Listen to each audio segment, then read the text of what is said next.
Hey guys, tonight we begin a journey into one of history's most bizarre obsessions. A time when a glimpse of a woman's ankle could spark scandal, destroy reputations, and even end engagements. Imagine living in a world where showing a bit of skin below your shin was considered more shocking than a modern-day wardrobe malfunction at the Oscars. For over a century, women navigated this absurd reality, and tonight, we're uncovering the shocking, hilarious, and surprisingly dark truth behind the ankle panic that gripped society. Now, before we step into this fascinating world together, I'd love it if you could help this channel grow. If you're enjoying these stories, hit that subscribe button and give this video a like, but only if it truly resonates with you. And hey, I'm curious, where are you watching from right now? Your bedroom? A cozy corner somewhere? Drop a comment and let me know. Your thoughts mean the world to me. Alright, dim those lights, get comfortable, maybe turn on a fan for that gentle background hum, and let's dive into tonight's story together. Picture this. London, 1867. A warm summer afternoon. The streets are bustling with horse-drawn carriages, street vendors calling out their wares, and well-dressed ladies strolling through Hyde Park. Among them is a young woman named Margaret, 22 years old, from a respectable middle-class family, engaged to be married in just 3 months. She's wearing the typical fashion of the day, a heavy crinoline skirt that reaches the ground, layers upon layers of petticoats, a tightly laced corset, and of course, boots that cover her feet completely. But here's where things take a turn. As Margaret steps up onto the curb to cross the street, a sudden gust of wind catches her skirt. For just a fraction of a second, maybe 2-3 seconds at most, her ankle is exposed. Not her entire leg, not even her calf, just her ankle. You might think, so what? Big deal. But in that moment, Margaret's life changed forever. 3 women nearby gasped audibly. One clutched her chest as if she'd witnessed a murder. A gentleman passing by quickly averted his eyes, his face flushing red with what society called proper embarrassment. And most devastatingly, one of those witnesses happened to be her fiancé's mother, who was returning from the haberdashery across the street. Within 2 days, Margaret's engagement was called off. Her fiancé's family deemed her unsuitable and lacking in modesty. The whispers spread through her social circle like wildfire. At church that Sunday, several families refused to sit near hers. Invitations to tea parties stopped arriving. Margaret, through no fault of her own except a gust of wind, had become what Victorians called damaged goods. Now, you might be thinking this sounds like something out of a satirical novel, right? Like someone made this up to mock the Victorian era. But here's the thing, this wasn't fiction. This was reality for millions of women across Britain, America, and much of Europe for nearly 100 years. The ankle obsession didn't just appear out of nowhere. It was part of a much larger cultural phenomenon that historians now call the cult of female modesty. And to understand why ankles became the forbidden fruit of the 19th century, we need to go back a bit further. Let's rewind to the late 1700s. During the Georgian era, women's fashion was actually quite different. Dresses were lighter, hemlines occasionally rose to mid-calf, and society was relatively relaxed about women's legs. But then something shifted dramatically around the 1830s, right as Queen Victoria ascended to the throne in Britain. Suddenly, a new moral panic swept across the Western world. The Victorian era brought with it an obsession with purity and propriety that bordered on the pathological, and women's bodies became the primary battleground for this moral crusade. The reasoning, if you can call it that, went something like this. Women were supposedly delicate, pure creatures who needed protection from the crude, animalistic urges of men, and if a woman showed too much skin, any skin really, she was essentially inviting improper thoughts and behaviour. But here's where it gets truly bizarre. The Victorians developed this incredibly detailed hierarchy of which body parts were acceptable to see and which weren't. Your hands, fine, as long as they were gloved in public. Your face and neck, acceptable. Your collarbone, pushing it, but okay in evening wear. Your ankle, absolutely scandalous. Your calf, might as well be walking around topless. Dr. William Acton, a prominent Victorian physician, actually published medical texts claiming that the sight of a woman's ankle could cause men to lose control of their faculties. He wrote, and I'm paraphrasing here, that exposing the lower leg would inflame the passions to a degree that no gentleman could reasonably be expected to resist, as if men were just wild animals waiting to pounce at the first glimpse of a fibula. This wasn't just one doctor's eccentric opinion either. This was mainstream medical and moral teaching. Etiquette books of the era dedicated entire chapters to the proper coverage of ankles. One popular guidebook from 1848, The Lady's Book of Etiquette and Manual of Politeness, instructed women to ensure their skirts touch the ground at all times, even when walking upstairs. The book specifically warned that a lady who allows her ankle to be seen is advertising her availability and loose morals. Think about that for a second. Walking upstairs, something you do multiple times a day, and you had to make sure your floor-length skirt didn't rise even an inch, or you risked being labelled immoral. The fashion industry, of course, capitalised on this moral panic. Dresses became heavier and longer. By the 1850s and 60s, the average woman's dress weighed between 15 and 30 pounds. That's like wearing a toddler on your body all day, every day. These massive crinolines, the cage-like structures under skirts, could span up to 6 feet in diameter. Women literally couldn't fit through doorways without turning sideways. And here's something that rarely gets talked about. This obsession with covering ankles was actively dangerous. There are documented cases of women dying because their heavy floor-length skirts caught fire from candles or fireplace embers. In one tragic incident in 1858, a young woman named Emily Anderson died when her crinoline brushed against a parlour candle. The entire dress went up in flames in seconds, and the heavy fabric made it nearly impossible for her to remove it quickly enough. But did society respond by saying, hey, maybe these ridiculously long, heavy skirts are a safety hazard? Of course not.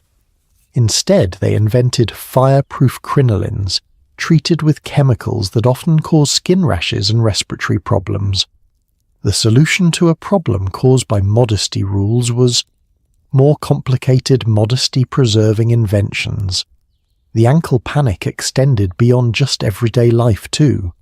It invaded every aspect of women's existence.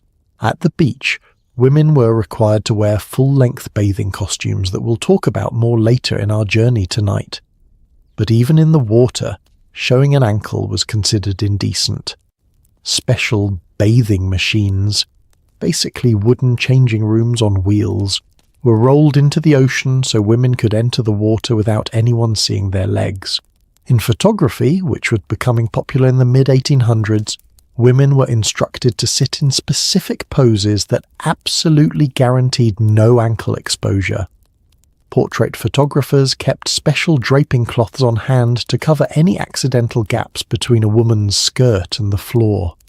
Some photography studios even had modesty assistants, whose sole job was to arrange fabric to ensure complete leg coverage. The theatre world faced similar restrictions. Actresses were forbidden from wearing anything that showed their ankles, even when playing male roles that required pants. This led to the invention of dress trousers, essentially loose, skirt-like pants that maintained the illusion of modesty while technically being masculine attire. But perhaps the most telling aspect of the ankle obsession was how it revealed the deep anxiety Victorian society had about female sexuality. See, Ankles weren't actually inherently sexual or provocative.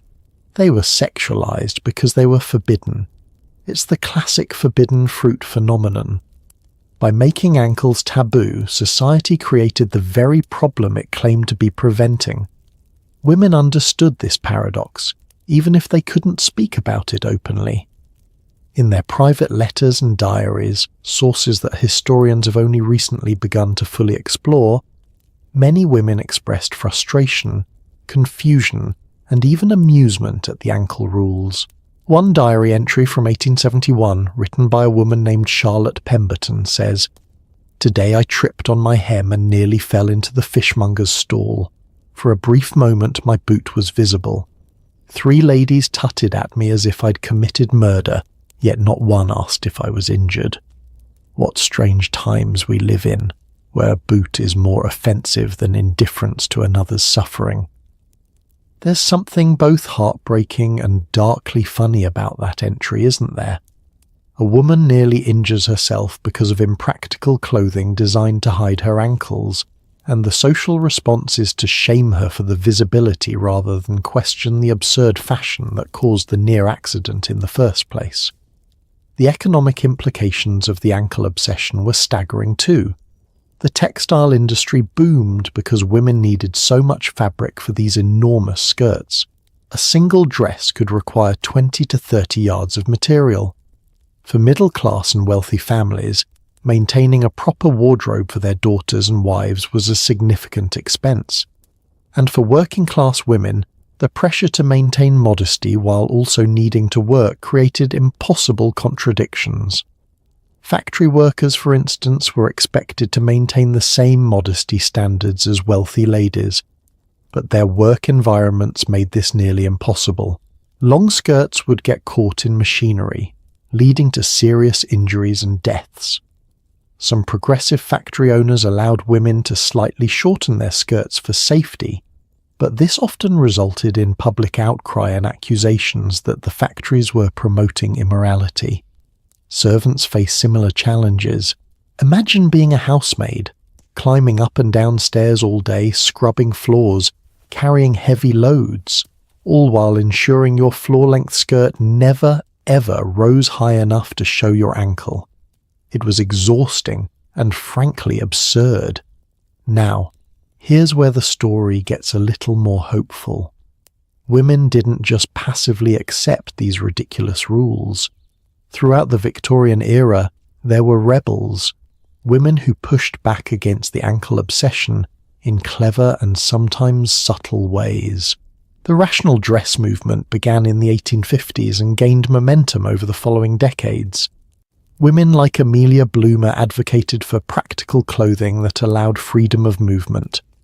Bloomer famously promoted loose trousers worn under a knee-length skirt, an outfit that seems incredibly modest by today's standards, but was considered absolutely scandalous at the time. She received death threats. Newspapers published vicious cartoons mocking her. Clergy members denounced her from pulpits, but she persisted, and so did thousands of other women who were tired of being prisoners to absurd fashion rules. By the 1890s, the bicycle craze began to change things too. Bicycles offered women unprecedented mobility and freedom, but you simply couldn't ride a bicycle in a floor-length crinoline. Women who wanted to cycle began wearing shorter skirts or even bloomers, and despite the initial outrage, society gradually began to accept this because bicycles were seen as healthy and modern. It's fascinating how technology sometimes forces social change in ways that moral arguments alone can't achieve. The bicycle did more for revealing women's ankles than decades of rational dress advocacy. The early 1900s brought World War I, and with it, a dramatic shift. Women entered the workforce in unprecedented numbers, taking on roles previously reserved for men. They needed practical clothing. Hemlines rose to mid-calf, then to the knee. And you know what happened? Society didn't collapse. Men didn't lose their minds en masse. Life went on. Looking back at the ankle panic now, it seems ridiculous. And it is ridiculous. But it's also important to understand that the women who lived through this weren't fools. They were trapped in a system that punished deviation and rewarded conformity. A woman like Margaret, whose engagement was broken over a gust of wind, wasn't weak or silly. She was a victim of a society that valued the appearance of female purity over women's actual well-being, safety, and autonomy. The ankle obsession was never really about ankles. It was about control. It was about limiting women's mobility, both literally and socially. It was about enforcing a strict hierarchy where women's bodies were constantly monitored, judged, and restricted. And here's something worth thinking about as we get comfortable here tonight. While we've obviously made tremendous progress since the Victorian era, are we really that far removed from these attitudes? We still police women's clothing in schools, workplaces, and public spaces. We still have debates about hemlines and necklines being distracting or inappropriate. The language has changed, but some of the underlying assumptions about women's bodies being inherently problematic or provocative persist. The ankle apocalypse of the Victorian era is a reminder of how arbitrary and absurd social rules can become when we don't question them. It's a reminder that tradition isn't always wise, and propriety can sometimes be a mask for oppression. As we close this first chapter of our journey tonight, take a moment to appreciate the freedom you have, the freedom to wear what you want, to move how you want, to show your ankles without fear of social ruin. It's a freedom that women fought hard for, often facing ridicule, ostracism, and worse. But the ankle story is just the beginning, because if you think the ankle rules were absurd, wait until you hear about what happened when women tried to speak at dinner parties. The silent dinner rule was perhaps even more suffocating than the fashion restrictions, and the consequences for breaking it could be just as devastating. In just a moment, we'll explore how women were literally silenced at their own tables, treated as decorative objects rather than human beings with thoughts and opinions worth hearing. Trust me, this next part will make you grateful for every conversation you've ever had over a meal. So we've talked about ankles being scandalous. Now let's talk about something even more fundamental that was taken away from women: their voices. Imagine you're invited to an elegant dinner party. The table is beautifully set with fine china, crystal glasses catching the candlelight, and the aroma of roasted meats and fresh bread filling the air. You're seated among a dozen guests, interesting, accomplished people. The conversation is about to begin, and you have thoughts, opinions, insights to share. But there's just one problem. You're a woman, and you're not allowed to speak unless a man speaks to you first. This wasn't just a suggestion.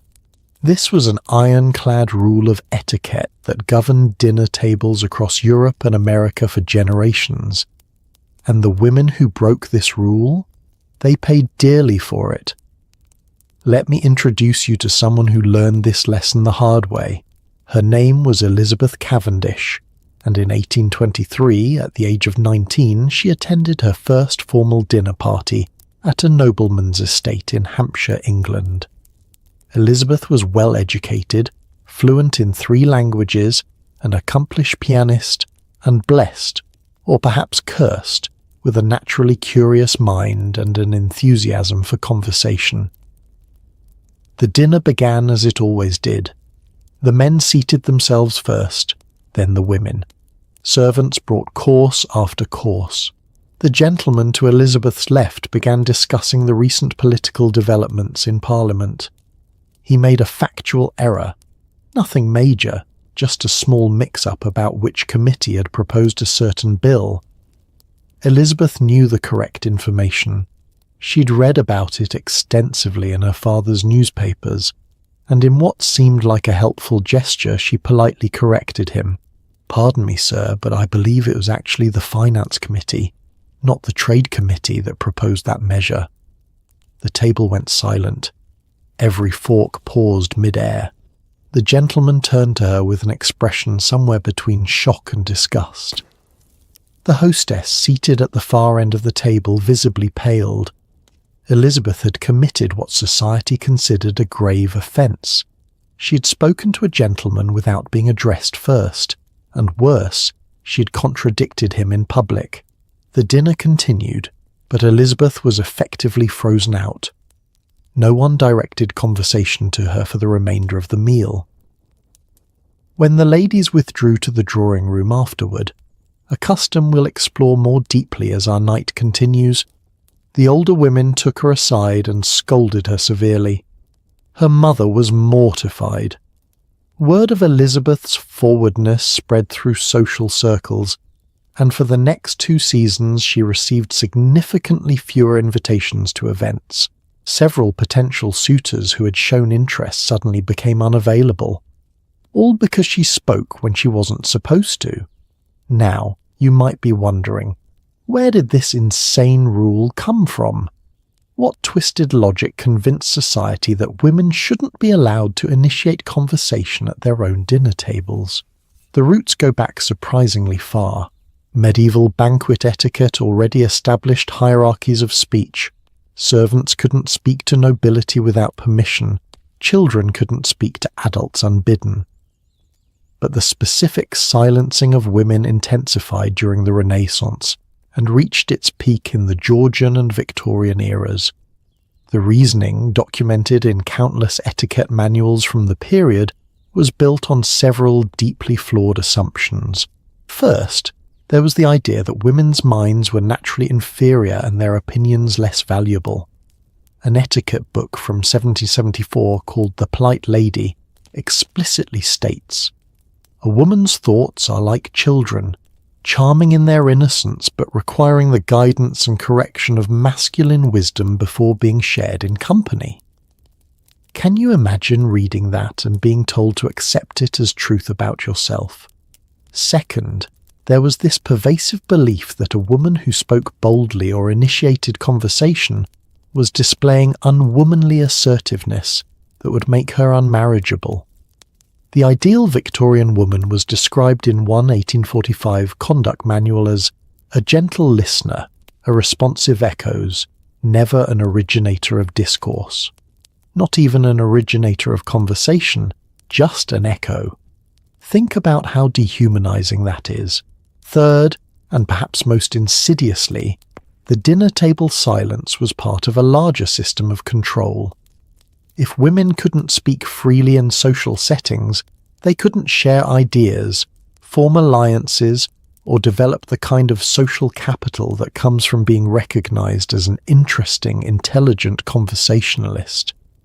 The practical rules around dinner conversation were incredibly specific and suffocating. Let me walk you through what a woman had to navigate at every formal meal. Rule 1. Wait to be addressed. A woman could not begin a conversation with any gentleman at the table unless he spoke to her first. This included her own husband in formal settings. Rule 2. Respond briefly and modestly. If a gentleman did address you, your response should be concise, deferential, and ideally include some form of agreement with whatever he'd said. Disagreeing, even politely, was considered argumentative. Rule 3. Never interrupt. If a man was speaking, you absolutely could not interject, even if he was taking forever to make a point or had wandered completely off topic. Women were expected to wait in silence, maintaining an expression of interested attentiveness. Rule 4. Defer to male expertise. On any topic of substance, politics, business, science, current events, women were expected to acknowledge male authority. Even if you were more knowledgeable about a subject, you couldn't demonstrate that knowledge in a way that might overshadow a man. Rule 5. Avoid controversial topics. Women were discouraged from discussing anything that might lead to passionate debate. Politics, religion, money, and social issues were all off limits. Instead, women were expected to make pleasant small talk about weather, fashion, music, or innocuous domestic matters. Here's what's particularly maddening about these rules. They created a self-fulfilling prophecy. Society claimed women's conversation was less interesting and substantial than men's, then created rules that prevented women from developing or displaying conversational skills, then used women's resulting silence or superficial small talk as evidence that women's minds were indeed inferior. The enforcement of these rules was often brutal in its subtlety. There weren't dinner-table police arresting women for speaking out of turn. Instead, the punishment was social death by 1,000 cuts. A woman who spoke too freely might find herself the subject of gossip. Other women, desperate to protect their own reputations, would distance themselves from her. Hostesses would stop inviting her to events. Men would avoid her, seeing her as difficult or unladylike. For unmarried women, this could mean the difference between a good marriage and spinsterhood. For married women, it could mean social isolation and embarrassment for their husbands. There's a heartbreaking letter from 1852, written by a woman named Catherine Walsh to her sister, that illustrates this perfectly. Catherine had been married for 3 years to a merchant. She wrote, "Last evening at the Hendersons' dinner, I made the grave error of expressing an opinion about the new railway expansion before Mr. Henderson had offered his own thoughts. My husband did not speak to me the entire carriage ride home. This morning he informed me I have embarrassed him and shall not attend the next gathering. I feel I am disappearing piece by piece until there will be nothing left but a silent shadow. I want you to sit with that for a moment. A grown woman, intelligent and capable, being made to feel that she's disappearing because she dared to have and express an opinion." The dinner table silence rule had particularly devastating effects on women's intellectual development. Think about it. Dinner parties and social gatherings were where ideas were exchanged, where people debated current events, where professional connections were made and business opportunities discussed. By excluding women from meaningful participation in these conversations, society effectively locked them out of intellectual and professional networks. Some women found clever workarounds. There are records of women who became masters of the meaningful glance and the strategic question.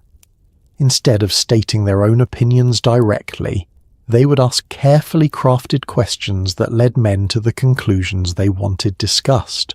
It was a form of intellectual puppeteering, getting ideas into the conversation without technically violating the rules. One woman, a salon hostess named Harriet Martineau in the 1830s, became famous for this technique. She would host dinners where she supposedly sat quietly, occasionally asking innocent-seeming questions. But those questions were so precisely formulated that they would spark exactly the debates and discussions she wanted to facilitate. She was conducting the conversation like an orchestra, but she had to pretend she was just a spectator. Other women noticed and began adopting similar strategies. But here's the thing, even clever workarounds required accepting the fundamental injustice of the system.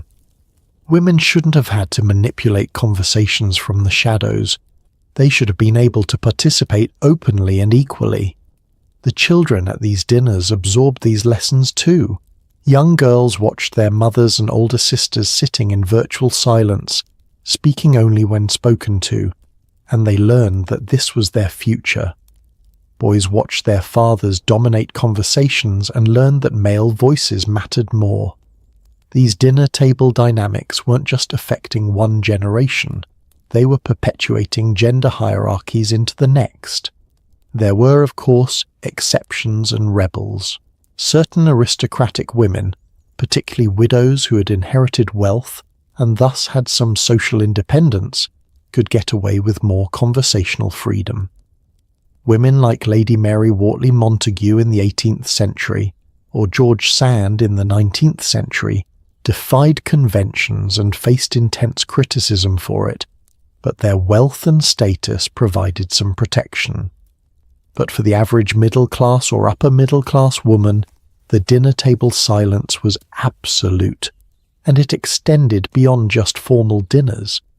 The expectation carried over into nearly all mixed-gender social situations. At balls, during social calls, even at family gatherings, women were expected to be responsive rather than initiatory in conversation.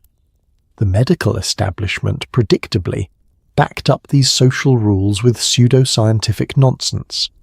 Some Victorian doctors claim that too much intellectual conversation could damage women's delicate constitutions. There was a genuine belief in some medical circles that using one's brain too strenuously could divert blood flow away from the reproductive organs and cause infertility. I know, it sounds like something out of a dark comedy. But women were told this by authority figures, by doctors, by their own families. And if you heard this message your entire life, from everyone around you, wouldn't part of you start to believe it? The economic angle is worth considering too. Women's silence at dinner tables reinforced their economic dependence on men. If you couldn't participate in conversations about business, finance, or professional opportunities, you couldn't develop the knowledge or connections to support yourself financially. The dinner table silence helped ensure that women remained economically reliant on fathers, then husbands, then sons. But let's talk about the moments when the system cracked. Because despite all these rules and all this pressure, women's voices couldn't be completely suppressed. There's a wonderful and wonderfully rebellious account from an 1868 dinner party in Boston. A group of women involved in the early suffrage movement were invited to a dinner hosted by a progressive-minded couple. The hostess, intentionally defying convention, encouraged the women to speak freely. The male guests, many of whom considered themselves supporters of women's rights, were nonetheless visibly uncomfortable when the women began initiating topics, debating politics, and disagreeing with points the men made. One of the women present, Lucy Stone, noted in her journal that several of the men, despite their stated support for equality, kept trying to redirect the conversation back to appropriate topics for ladies. When the women persisted in discussing voting rights and legal reforms, some of the men simply fell silent, unable to reconcile their theoretical support for women's equality with the reality of women actually exercising equal conversational rights. This tells us something important. Even people who intellectually believed in equality struggled to accept it in practice when it disrupted comfortable social hierarchies. The turn of the 20th century began to shift things. Women's clubs and societies gave women spaces to develop their public speaking and conversational skills among themselves. The suffrage movement required women to speak in public, to debate, to argue forcefully for their rights. And gradually, the rigid dinner table silence rules began to erode. World War I accelerated this change, as it did with so many social conventions. With men away at war, women took on new roles and responsibilities that required decisive speech and leadership. The idea that women should sit silently waiting to be addressed began to seem not just outdated but actively ridiculous. By the 1920s, the new generation of women, the flappers, the modern girls, openly mocked the old conversation rules. They spoke when they wanted to speak. They debated. They argued. They initiated conversations without waiting for male permission. And while they faced backlash from traditionalists, society was changing too rapidly for the old rules to fully reassert themselves. But here's what I want you to think about as we sit here together tonight. How much of that silence still echoes in our world? Studies even today show that women are interrupted more frequently than men in professional meetings. Women are often perceived as aggressive or bossy for the same assertive communication styles that make men seem like natural leaders. Girls are still sometimes taught to be polite listeners in ways that boys aren't. The formal rule of don't speak until spoken to is gone, yes. But the underlying assumptions that men's voices matter more, that women who speak boldly are somehow transgressive, those assumptions still linger in subtle ways. The silent dinner table of the Victorian era seems like ancient history.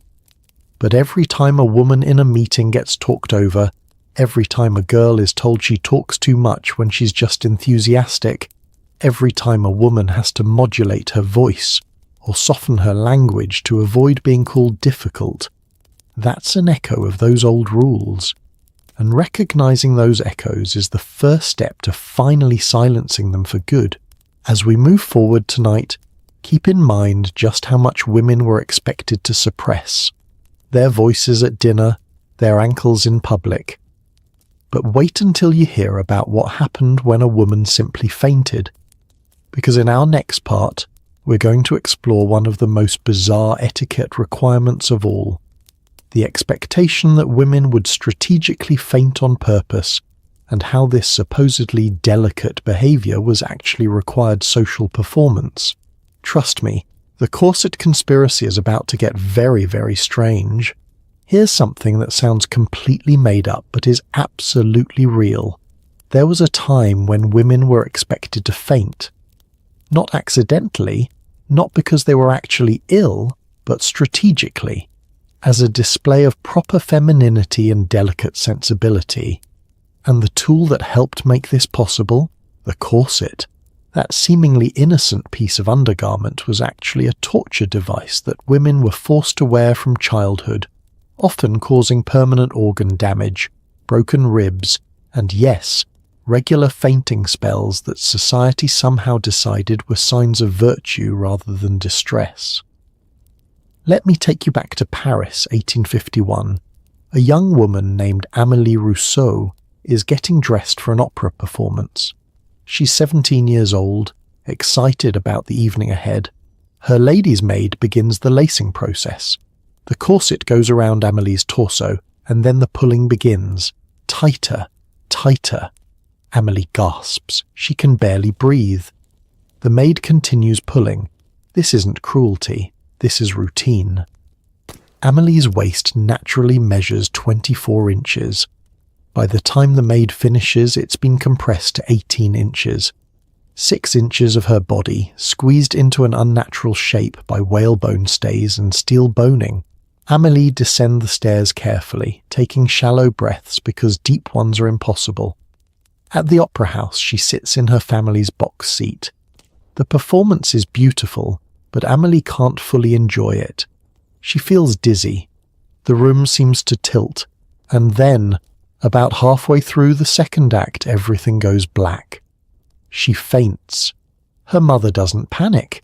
The other women in nearby boxes barely react. This is expected. Normal even. When Amélie comes to, smelling salts held under her nose, her mother actually seems pleased. Later that evening, she tells Amélie, "You fainted so gracefully, dear," the young Monsieur Dubois noticed. Such displays of delicacy are attractive to refined gentlemen. Amélie had just experienced oxygen deprivation severe enough to cause unconsciousness, and her mother was congratulating her. This wasn't an isolated incident. This was systematic, and it gets so much stranger from here. The corset as we know it evolved from earlier body-shaping garments, but it reached its most extreme and dangerous form during the Victorian era.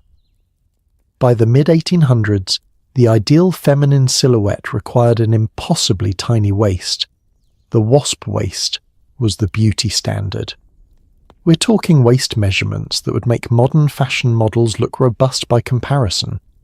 Fashion magazines of the era regularly featured illustrations of women with waists so small they looked physically impossible. And you know what? They were impossible for a normally proportioned adult human body. But that didn't stop society from demanding women achieve these proportions anyway. Here's where it gets truly dark. Girls as young as 3 or 4 years old were put into training corsets. Yes, you heard that right. Toddlers. The idea was to train the body while it was still developing, to mold the rib cage and organs into the desired shape before the bones fully hardened. An 1859 medical journal from London documented the practice, noting with concern, but not outright condemnation, mind you, that young girls were being encouraged to embrace the corset as early as possible to ensure the proper feminine form. The same journal described examining teenage girls whose ribs had been permanently deformed, whose livers had been displaced, and whose reproductive organs had been compressed. And yet, the practice continued. The medical consequences of tight lacing, that's what they called extreme corset compression, were absolutely horrific. Let me walk you through what happened to a woman's body when she wore a tightly laced corset for hours every day, year after year. First, the ribs. The lower ribs are somewhat flexible, which is why they could be compressed at all. But constant pressure would cause them to deform permanently, sometimes even fracturing.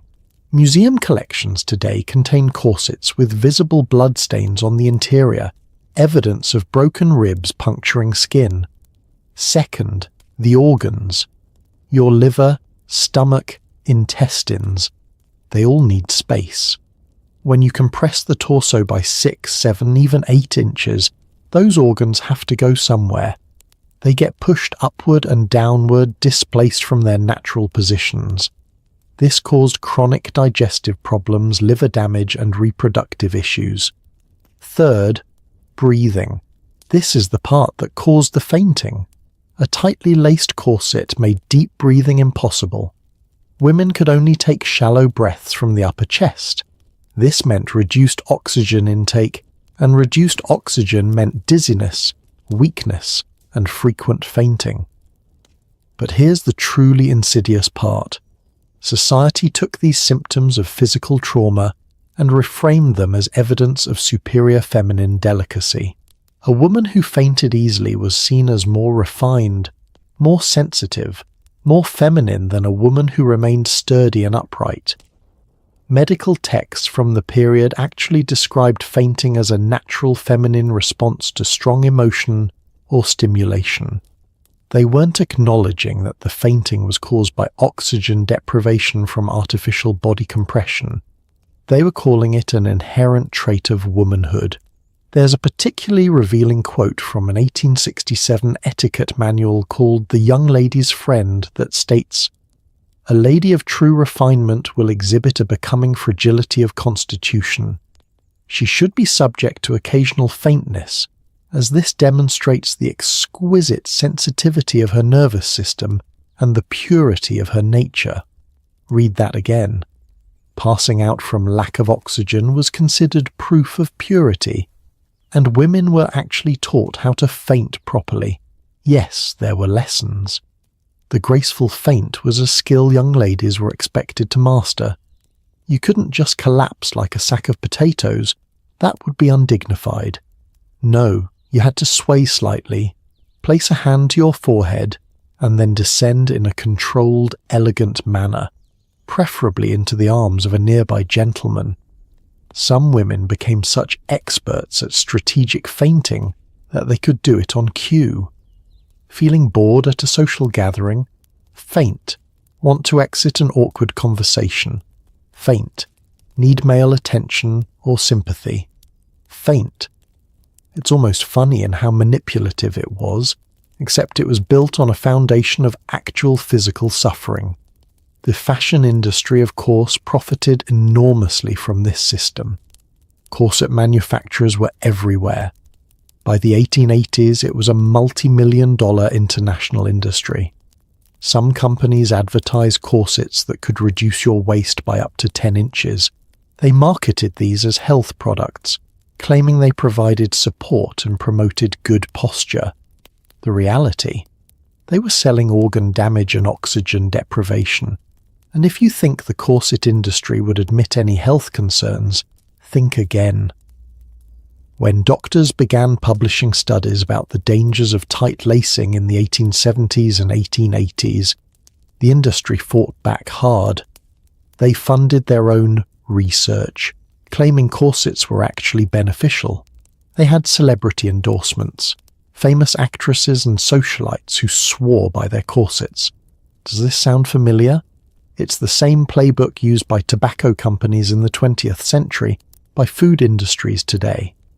Create a profitable product, ignore the health consequences, fund favorable research, discredit critics. But the human cost was staggering.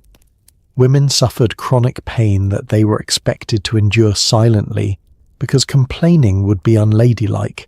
They developed serious medical conditions that doctors of the era didn't fully understand or couldn't treat. There's a heartbreaking diary entry from 1873 written by a woman named Sarah Hale.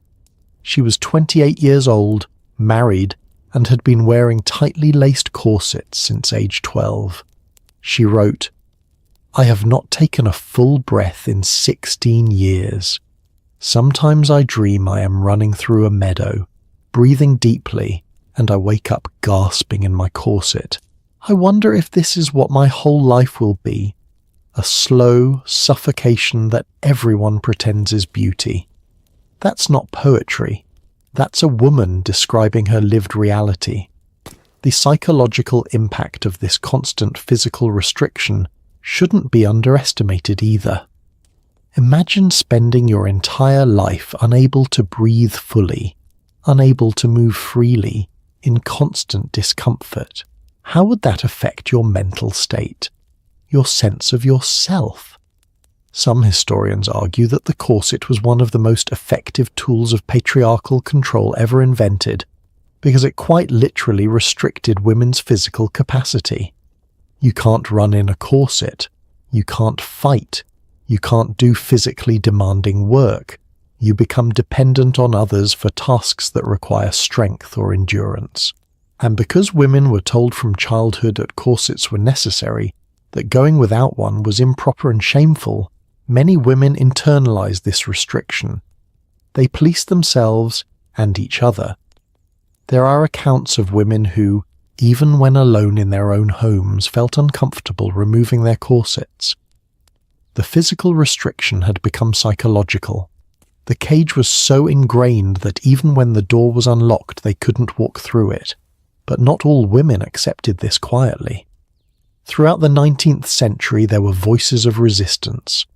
Dr. Mary Walker, one of the first female physicians in America and a Medal of Honor recipient, absolutely refused to wear corsets. She wore men's-style trousers and loose-fitting clothing, and she was arrested multiple times for impersonating a man and violating dress codes. But she persisted, arguing that women's health required freedom from restrictive clothing. The dress reform movement of the 1850s through 1890s specifically targeted the corset as dangerous and unnecessary. Women like Amelia Bloomer, Elizabeth Cady Stanton, and others advocated for rational dress that allowed natural movement and breathing. They were mocked mercilessly. Newspapers ran vicious cartoons depicting dress reformers as ugly, masculine, and undesirable. The message was clear: reject the corset and you reject femininity itself. But these women kept fighting. They published pamphlets detailing the medical horrors of tight lacing. They gave lectures. They wore reformed dress themselves and refused to be shamed for it. And slowly, very slowly, things began to change. The bicycle craze of the 1890s, yes, bicycles again, those wonderful agents of social change, made corsets increasingly impractical. Women who wanted to cycle needed to breathe fully and move freely. Some women began wearing lighter, less restrictive corsets for cycling and discovered how much better they felt. The early 1900s brought the arts and crafts movement and Art Nouveau, which celebrated more natural flowing forms in art and design. This aesthetic shift influenced fashion. The S-bend corset briefly replaced the wasp waist style, but it created its own health problems. World War I delivered the final blow. With women entering factories and doing physical labor for the war effort, corsets became impossible. You couldn't build munitions or drive ambulances or work in fields while wearing a device that prevented you from breathing or bending. The French designer Paul Poiret is often credited with liberating women from corsets in the 1910s. But let's be clear, women were already liberating themselves. Poiret just made it fashionable. By the 1920s, the flapper era had arrived, with its straight, boyish silhouettes that required no waist compression at all. The corset industry didn't disappear entirely. It evolved into brassieres and girdles, which had their own issues, but the era of the bone-crushing, organ-displacing, fainting-inducing corset was finally over. Today, when we look at vintage corsets in museums, it's hard to believe women actually wore these things. Modern clothing, even shapewear, doesn't compare to the extreme restriction of Victorian corsets. But here's what we should remember. The women who wore corsets weren't foolish or weak. They were trapped in a system that gave them very few choices. Rejecting the corset meant social ostracism, reduced marriage prospects, and being labelled as improper or masculine. The real villains were the societal structures that valued women's appearance over their health, that prioritized an arbitrary beauty standard over human well-being, and that framed suffering as virtue. And before we get too comfortable thinking we're past all that, consider this. We still live in a world where women undergo painful cosmetic procedures, where eating disorders are epidemic, where women's professional advancement can be affected by their appearance in ways that don't apply to men. The corset is gone, but the underlying message that women's bodies must be modified, controlled, and sometimes damaged to meet social expectations, that message still echoes. So as we sit here tonight, maybe take a moment to appreciate the simple act of breathing deeply. It's a freedom that women fought for, sometimes at great personal cost. And speaking of things women weren't allowed to do freely, our next topic is going to absolutely baffle you. Because while we've covered ankles, voices, and breathing, we haven't yet talked about gloves. Yes, gloves. You're probably thinking, how complicated could glove etiquette possibly be? Oh, my friend, you have no idea. The Victorian era created 47 different rules for when, how, and why women should wear gloves, and breaking these rules could be just as socially devastating as any other etiquette violation we've discussed. Get ready, because the glove scandal is about to get incredibly specific and wonderfully absurd. You know what's wild? There was a time when putting on or taking off a glove at the wrong moment could ruin your entire social standing. Not exaggerating. Your reputation could literally be destroyed by a piece of fabric covering your hand. The Victorian obsession with glove etiquette was so elaborate, so ridiculously specific, that entire books were written just about this one accessory. We're talking hundreds of pages dedicated to answering questions like, do you shake hands with gloves on or off? Do you eat with gloves on? What colour gloves signal mourning versus matrimony? And God forbid you got any of it wrong. Let me tell you about what happened to a woman named Caroline Preston in Boston, 1889.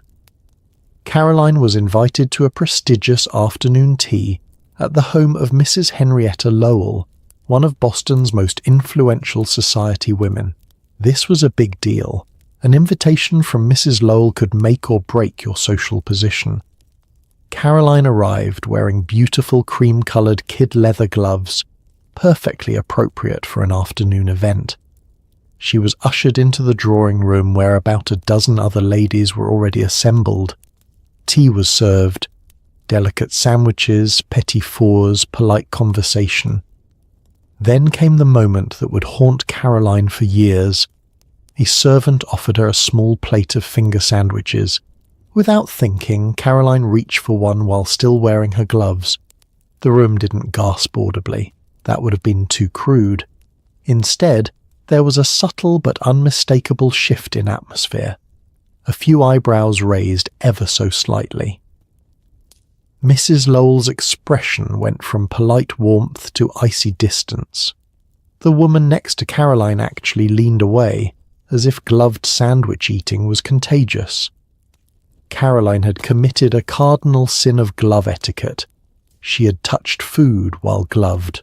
This was considered not just improper, but genuinely disgusting, equivalent to eating with dirty hands. The tea continued, but Caroline was effectively frozen out. No one addressed her directly for the remainder of the event. When she left, she received no invitation to return. Word spread through her social circle. For the next several months, Caroline found herself gradually excluded from events she would normally have been invited to attend. All because of a glove and a sandwich. Now you might be asking, why on earth did gloves matter so much? What could possibly justify 47 different rules about hand coverings? The answer, like so many things in Victorian society, is a twisted combination of class anxiety, hygiene panic, and the obsessive need to create barriers between respectable women and everyone else. Let's start with the basics. In the 19th century, particularly from about 1830 through 1910, a lady of quality was expected to wear gloves virtually any time she was in public or in formal company. We're not talking about winter gloves for warmth. These were delicate kid leather or fabric gloves that served purely as social markers. The basic rule seemed simple enough: wear gloves outside the home. But from that foundation came an absolutely Byzantine system of exceptions, specifications, and situational variations. Rule 1. You must wear gloves when walking in public streets, always, even on the hottest summer day. Bare hands in public suggested you were either poor, unable to afford gloves, or improper. Either way, socially disastrous. Rule 2. The type of glove mattered enormously. Kid leather for formal daytime events, silk for evening wear, cotton or lace for less formal occasions. Wearing the wrong material for the wrong event was like showing up to a wedding in gym clothes. Rule 3. Colour codes were strictly enforced. White or light colours for unmarried young women, darker colours for married women, black for mourning, with specific shades indicating different stages of grief. Lavender or grey for half mourning. Getting this wrong didn't just violate fashion, it could be seen as disrespectful to the dead. But here's where it gets truly absurd. The putting on and taking off of gloves became a complex social choreography with rules that seemed designed specifically to trip people up. The handshake dilemma was perhaps the most confusing. When meeting someone, do you remove your glove before shaking hands, or is it acceptable to shake while gloved? The answer depended on multiple factors. Were you indoors or outdoors? Was the other person gloved or ungloved? Were you of equal social status? Was this a formal introduction or a casual encounter? An 1882 etiquette manual called The Habits of Good Society dedicates 17 pages, 17, to the glove handshake question alone. The conclusion, if you can call it that, is essentially, it depends on dozens of contextual factors, and if you guess wrong, you've insulted someone. Generally speaking, men were expected to remove their gloves before shaking a woman's hand, but women could keep theirs on. Unless the woman was significantly lower in social status, in which case she should remove hers. Unless the meeting was outdoors, in which case different rules applied. Unless. Can you imagine the mental calculation required for every single social interaction? It's exhausting just thinking about it. The dining glove rules were even more specific. At a formal dinner, women wore gloves into the dining room and during the initial gathering. But when the meal was actually served, the gloves had to come off. However, and this is important, you couldn't just yank them off like you were getting ready to do dishes. No, there were proper glove removal technique. You were supposed to gracefully peel each glove off, starting with the right hand, taking care not to turn the glove inside out in the process. The removed gloves should then be folded neatly and placed in your lap, never on the table. At the end of the meal, before leaving the dining room, you would put them back on, again in a specific manner. One particularly ridiculous detail.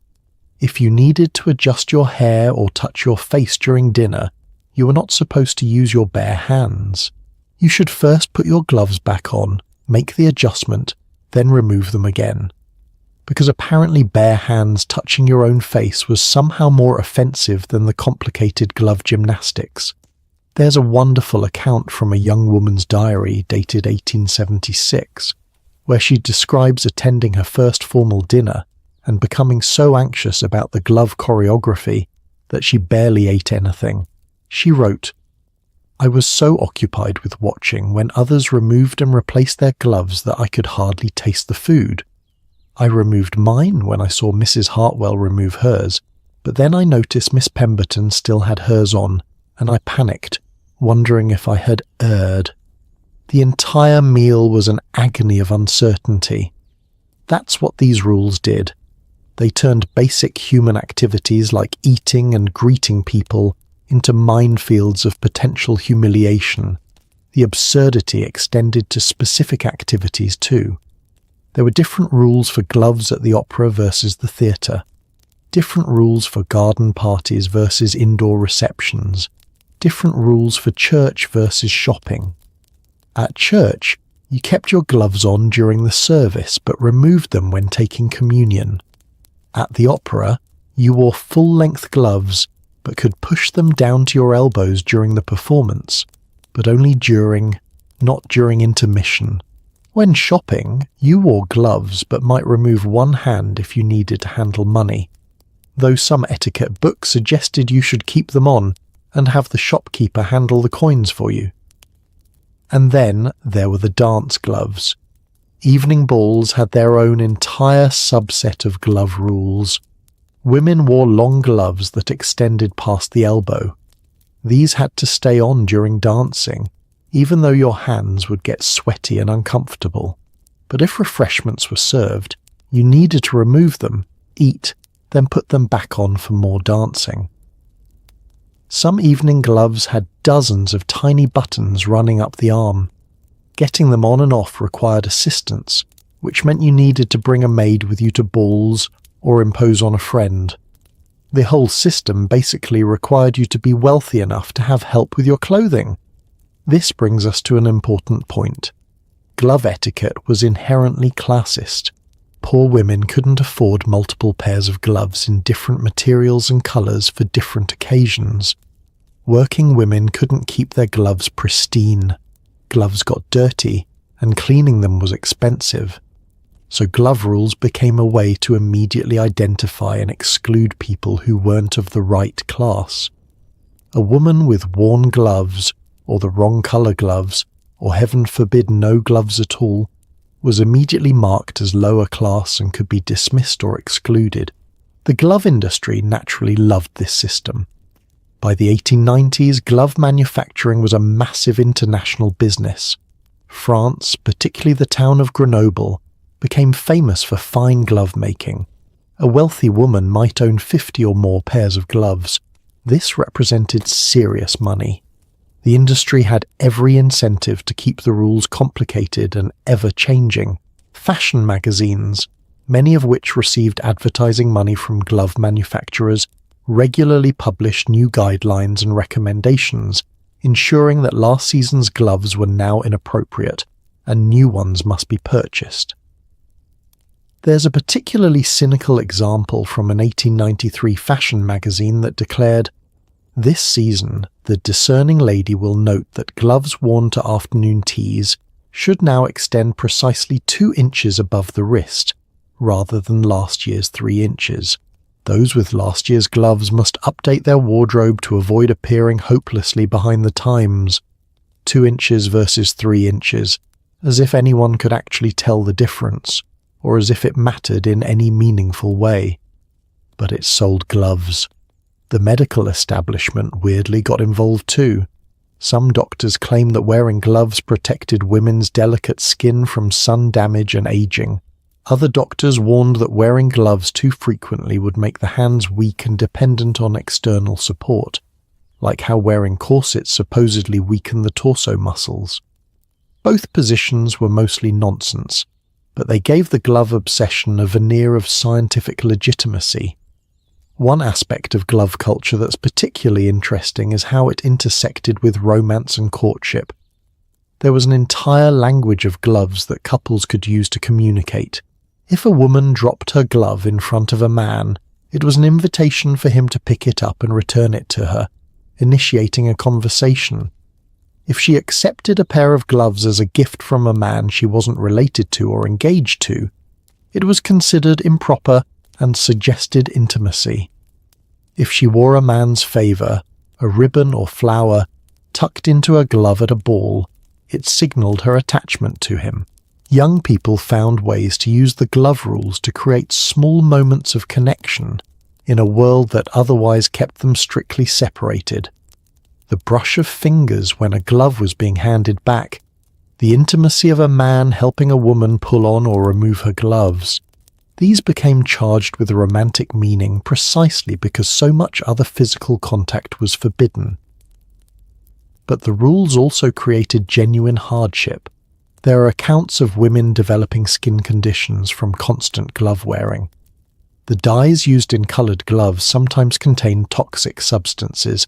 Arsenical compounds were common, which could cause rashes, sores, and even systemic poisoning. A medical journal from 1888 documented several cases of glove poisoning, where women developed severe reactions to the chemicals in their fashionable gloves. The solution proposed? Better quality gloves. Not, wearing gloves less often or questioning whether constant glove wearing was necessary. The turn of the century began to shift things, as it did with so many Victorian customs. The early 1900s brought a more practical, less fussy approach to fashion generally. Women were increasingly active, playing tennis, golf, riding bicycles, and constant glove wearing became impractical. World War I accelerated the change dramatically. Women working in factories, driving ambulances, farming, and doing other war work simply couldn't manage complicated glove etiquette. Practicality won out over propriety. By the 1920s, the strict glove rules had largely evaporated. Gloves were still worn for certain formal occasions, but the elaborate code of when, where, how, and what type had been abandoned. Women could shake hands bare-handed without causing scandal. They could eat without glove anxiety. They could choose to wear gloves or not based on weather, comfort, and personal preference rather than social mandate. Today, the idea of formal glove etiquette seems quaint at best, absurd at worst. We wear gloves when it's cold or when we need hand protection. That's it. No complicated rules, no social consequences. But here's what I want you to think about. The glove rules weren't really about gloves, were they? They were about creating an elaborate system of social control where women had to constantly monitor their behaviour, where one small mistake could have serious consequences, where navigating daily life required extensive knowledge of arbitrary rules that served no practical purpose. The gloves were just a tool. The real goal was to keep women occupied with trivial concerns, to make them anxious about their social standing, to create barriers between classes, and to enforce conformity through fear of exclusion. And while we don't have 47 rules about gloves anymore, think about the ways women's appearance is still policed. Dress codes that only apply to women, professional settings where women are judged more harshly for their clothing choices, the mental energy women still spend worrying about whether their outfit's appropriate, professional enough, not too sexy but not too frumpy. The gloves are gone, but the underlying mechanism, using appearance-based rules to control women, is still with us, just in different forms. So tonight, as we continue this journey together, Maybe wiggle your fingers a bit. Appreciate the freedom to touch things, shake hands, eat food without a complex calculation about fabric and propriety. And get ready, because what comes next might be even more claustrophobic than glove rules. We're about to explore the chaperone system, the Victorian practice that meant a woman was literally never allowed to be alone with a man, even her fiancé, until her wedding night. The lengths women went to for even a few moments of privacy, and the industry that grew up around monitoring women's every move. It's a story of surveillance, rebellion, and the desperate human need for freedom. Stay with me, because the Chaperone Chronicles are about to reveal just how far society would go to control women's bodies and choices. What if I told you that grown women, educated, intelligent adults, were not allowed to be in a room alone with a man? Not just any man, but even their own fiancés. Not for 5 minutes, not with the door open, not ever, until their wedding night. This wasn't paranoia. This was policy. And an entire industry of professional surveillance grew up around making absolutely certain that women were monitored every single moment of their lives. Welcome to the world of the chaperone system, possibly the most claustrophobic, invasive, and psychologically damaging etiquette rule we'll explore tonight.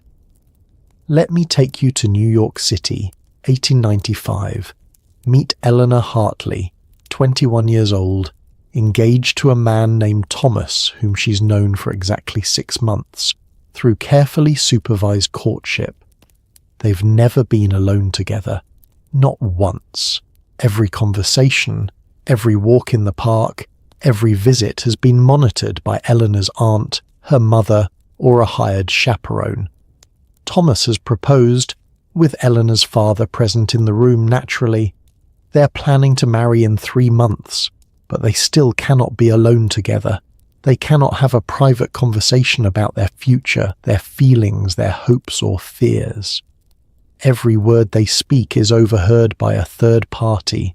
One afternoon, Thomas comes to call at the Hartley residence. Eleanor's mother has stepped out briefly, just gone upstairs to retrieve some embroidery she wants to show him. For approximately 90 seconds, Eleanor and Thomas are alone in the parlour. They don't kiss. They don't embrace. They simply sit closer together on the sofa than they normally would. And Thomas takes Eleanor's hand, just holds it. For a moment they're looking at each other without someone else's eyes on them. The maid walks by the open door, because the door must always remain open, and sees this. Within the hour, Eleanor's mother knows. By that evening, Eleanor's father is informed. A family conference is held. Thomas is banned from the house for 2 weeks as punishment. Eleanor is confined to her room for 3 days. The wedding is postponed by a month to ensure proper reflection on the gravity of maintaining propriety. They held hands. 2 adults who were planning to spend their lives together held hands for 90 seconds, and it triggered a family crisis. That's how extreme the chaperone system was. The concept of chaperoning young women wasn't new to the Victorian era.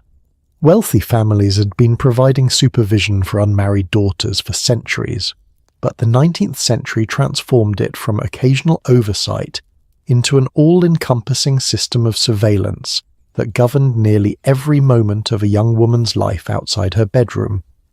The fundamental rule was simple and absolute. An unmarried woman of respectable class could not be in the presence of a man who was not a close relative without a chaperone present. The chaperone was typically an older woman, a mother, aunt, older married sister, or paid companion whose job was to sit there and make sure nothing inappropriate happened. But what counted as inappropriate was defined so broadly that virtually any unsupervised interaction was suspect. An etiquette manual from 1884 titled Our Deportment stated explicitly, "A young lady must never be alone with a gentleman, even her betrothed, lest her reputation be compromised. The appearance of impropriety is as damaging as impropriety itself. and a wise woman guards not only her virtue but the perception of her virtue with equal vigilance. Notice that phrasing, the appearance of impropriety is as damaging as impropriety itself. This wasn't about actual behaviour. This was about what other people might think you were doing. Your actual innocence didn't matter if someone could imagine you weren't innocent. The chaperone requirements extended far beyond just social visits. If an unmarried woman needed to travel anywhere, to the shops, to visit a friend, to church, she needed to be accompanied.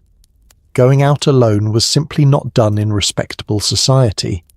For wealthy families, this meant employing chaperones as part of the household staff. These were usually older women, often widows or spinsters who needed employment, whose sole job was to accompany young ladies wherever they went. There are employment records from the 1870s showing that upper-class households in London and New York would spend between $50 and $200 per year, significant money at the time, on chaperone services. Some families employed multiple chaperones if they had several daughters. But here's where it gets really interesting. The chaperone industry became remarkably sophisticated. In major cities, agencies existed specifically to provide chaperone services. You could hire a chaperone by the hour, by the day, or on permanent retainer. An 1892 advertisement in a New York newspaper reads, "Madame Beaumont's Chaperone Service. Discreet, refined ladies available to accompany young women of quality to all social engagements. References available. Rates negotiable based on the delicacy of the situation." That last line, the delicacy of the situation, is fascinating. It suggests that some chaperone needs were more challenging than others, requiring special discretion or perhaps a willingness to overlook minor indiscretions. Because here's the thing, the chaperone system was rigid in theory, but had to bend somewhat in practice, and that created opportunities for both abuse and resistance. Some chaperones took their duties with almost military seriousness. There are accounts of chaperones who would sit exactly equidistant between a courting couple, who would interrupt any conversation that seemed too intimate, who would insist on reading any letters exchanged between an engaged couple before allowing them to be delivered. One particularly zealous chaperone, a woman named Mrs. Theodora Pennington, who worked for several Boston families in the 1880s, kept detailed daily logs of her charge's activities.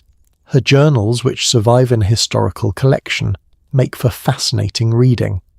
She recorded things like, "Miss J and Mr. R conversed for 47 minutes in the garden. I maintained position 6 feet distant. Conversation topics: the weather, upcoming concert, current novels. Mr. R appeared to lean slightly closer at 3:22 p.m. I coughed loudly. Appropriate distance resumed. 47 minutes, 6 feet. The level of documentation is almost comical, except these were real people whose privacy was being invaded in the name of propriety. But other chaperones were more sympathetic to young love and could be, let's say, creatively lenient with the rules. Some would conveniently fall asleep during courting visits. Others would develop sudden needs to step out of the room for extended periods. Some could be bribed with small gifts or kind treatment to allow young couples slightly more privacy. There's a wonderful exchange of letters between two sisters from 1878 where one advises the other. Mrs. Williamson is far preferable to Aunt Catherine as a chaperone. Mrs. W. is fond of novels and becomes quite absorbed in her reading during visits. One can have a genuine conversation with Mr. Hartwell if Mrs. W. is present, whereas Aunt Catherine watches like a hawk and interrupts constantly. So even within this oppressive system, women were finding and sharing intelligence about which chaperones were more tolerable than others. The psychological impact of constant surveillance cannot be overstated. Imagine never having a private conversation with someone you're supposed to marry. Imagine every moment of courtship being performed for an audience. How do you build genuine intimacy under those conditions? Many couples didn't. They married as virtual strangers, knowing only the carefully curated public versions of each other. The wedding night wasn't just the first time they were physically intimate, it was often the first time they'd ever been truly alone together. Think about how terrifying that must have been. For months or years, you've been told that being alone with this person is dangerous and improper. Then suddenly, on your wedding night, you're supposed to be completely comfortable with intimacy. The psychological whiplash must have been intense. There are heartbreaking accounts in women's diaries from this era describing wedding night terror and confusion. One entry from 1881, written by a new bride, says, "We were finally alone, and I realized I did not know my husband at all. Every conversation we'd had was performed for others. I did not know his true thoughts, his private self. And yet here I was, expected to share the most intimate moment of my life with this stranger." The chaperone system didn't just prevent physical intimacy, it prevented emotional intimacy, authentic connection, the gradual building of trust that healthy relationships require. But the surveillance extended beyond just courtship. Even married women face chaperoning expectations in certain situations. A married woman could be alone with her own husband, obviously, but if she needed to travel without him or socialize without him, she still needed female companionship to maintain propriety. Widows and older spinsters were considered acceptable self-chaperones after a certain age, usually around 35 or 40, but younger unmarried women never gained that independence. The rules were also heavily dependent on class. Working-class women couldn't afford chaperones and had to navigate different expectations. They might travel to work unchaperoned out of necessity, but this was seen as evidence of their lower status. Middle-class families aspiring to respectability would scrimp and save to afford even minimal chaperoning, because not having a chaperone marked you as poor. This created cruel situations where families would go into debt to maintain the appearance of having proper supervision for their daughters, seeing it as essential for the daughters' marriage prospects. There's a budget ledger from an Ohio family in 1893 that shows them spending nearly a quarter of their annual income on employing an elderly neighbor as a chaperone for their two daughters.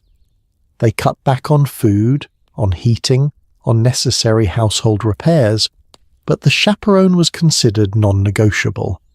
The international variations are interesting too. The chaperone system was strictest in Britain and America, somewhat more relaxed in France, and almost non-existent in Scandinavian countries. American women travelling to France were often shocked and secretly delighted to discover they could walk unaccompanied on Parisian streets without causing scandal. Some progressive American women began spending extended time in Europe, specifically to escape the suffocating supervision at home. They would claim to be studying art or music or languages, but really they were savouring the freedom of moving through the world without constant surveillance. This created an interesting phenomenon. Wealthy American women who had tasted European freedom would return home and begin quietly defying chaperoning norms. They'd make excuses for why their chaperone couldn't accompany them, or they'd bend the rules in small ways. The rebellion against chaperoning grew alongside the broader women's rights movement. Women who were advocating for property rights, voting rights, and educational access also began questioning why they needed to be treated like children who couldn't be trusted alone. Elizabeth Cady Stanton, the famous suffragist, wrote in an 1870 essay, "We ask for the right to vote, to own property, to receive education, and yet society insists we cannot sit in a room alone with a man for 5 minutes without supervision. Either we are rational adults capable of self-governance, or we are perpetual children. Society cannot have it both ways." The bicycle, yes, once again, the liberating bicycle, helped break down chaperoning norms. Women who cycled could travel alone faster and farther than a chaperone could easily follow. Some women started going on unchaperoned bicycle rides and calling it exercise rather than social activity. Parks and recreation became interesting battlegrounds. Some cities created designated ladies' cycling hours where women could ride without male presence, thus not requiring chaperones. But this just highlighted the absurdity. If women could safely cycle alone in a park during certain hours, why did they need supervision other times? World War I delivered the final blow to strict chaperoning, as it did to so many Victorian conventions. With millions of men at war, women took on jobs that required unchaperoned travel and interaction with male colleagues.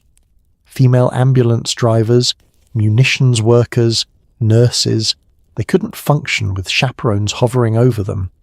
The war made it impossible to maintain the fiction that women needed constant supervision for their own protection. Women were clearly capable of navigating the world independently. By the 1920s, the strict chaperone system had largely collapsed. Young women went on unchaperoned dates. Shocking! They travelled alone. They had private conversations with men, and society didn't implode. But the legacy of the chaperone system lingered in subtle ways. The idea that women in public spaces are inherently vulnerable and need male protection. The notion that a woman alone is somehow incomplete or suspicious. The assumption that women and men cannot have purely platonic interactions without romantic or sexual implications.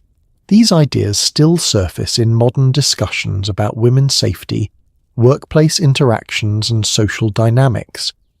We've moved past literal chaperones, but the underlying beliefs about women's autonomy and trustworthiness are still being negotiated.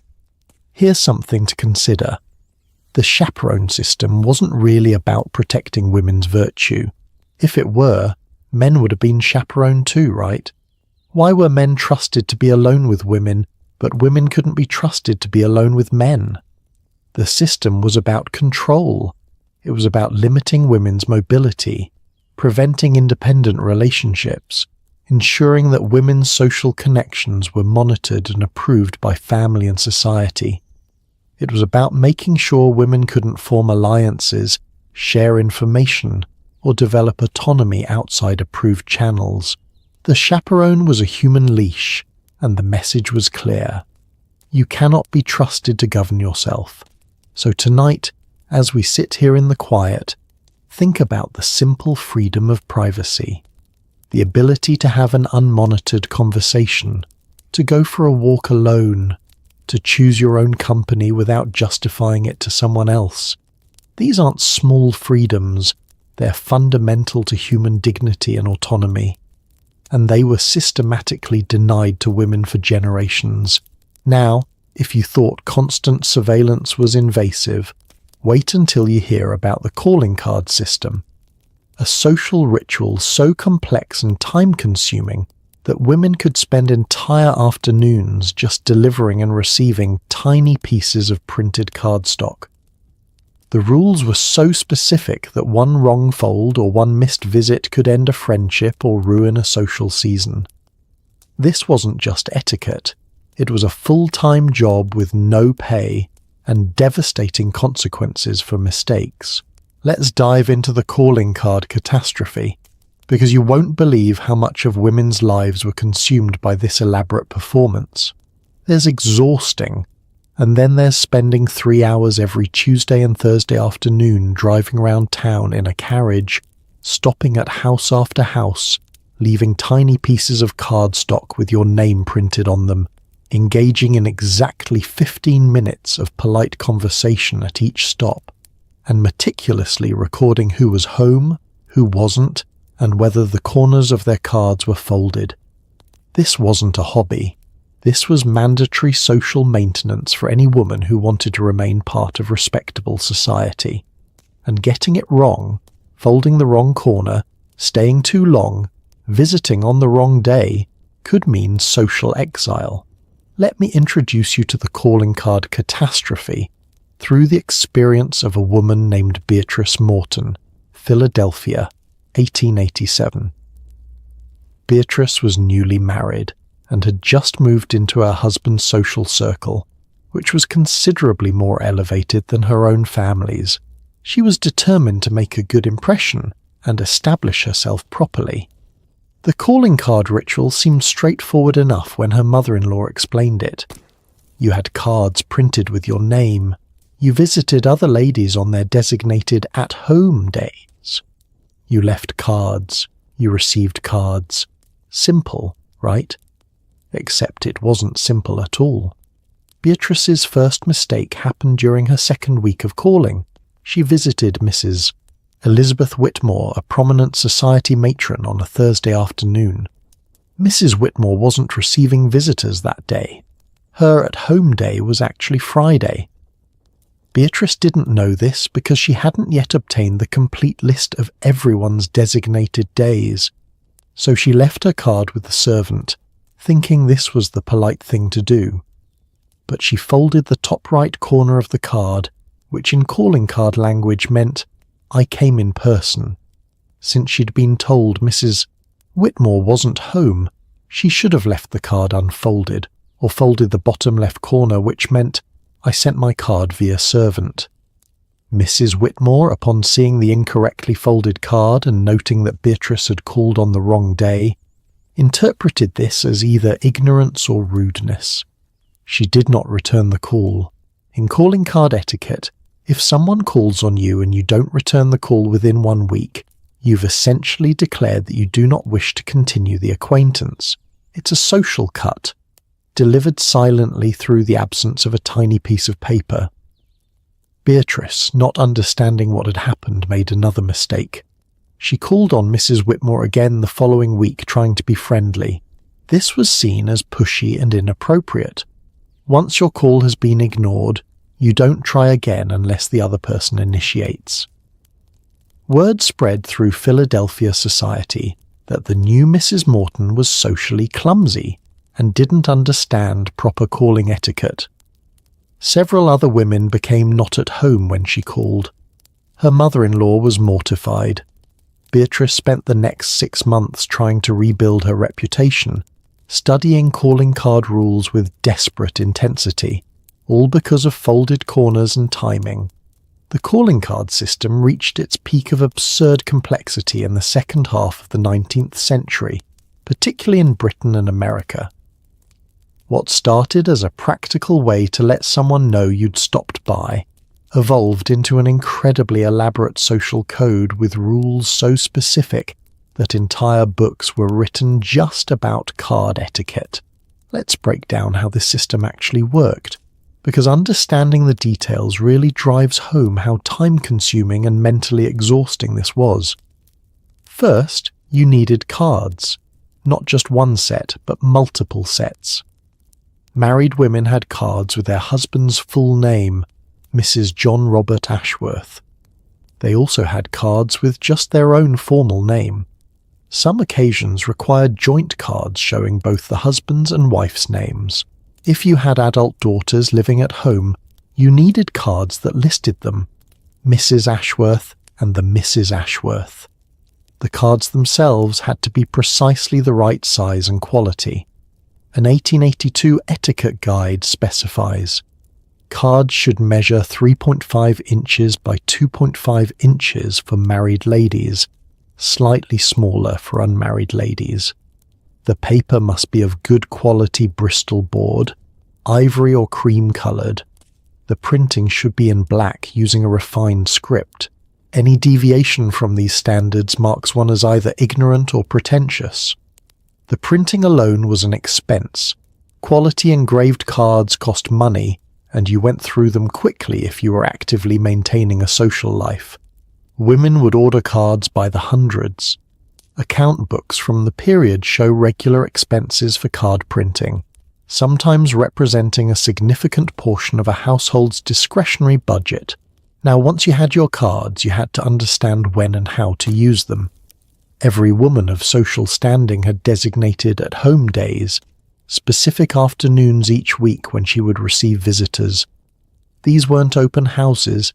There were scheduled times when you sat in your parlour, dressed formally, waiting for other women to call. You had to publicise your at-home day somehow, through word of mouth, through announcements in society columns, by including the information on your cards. If you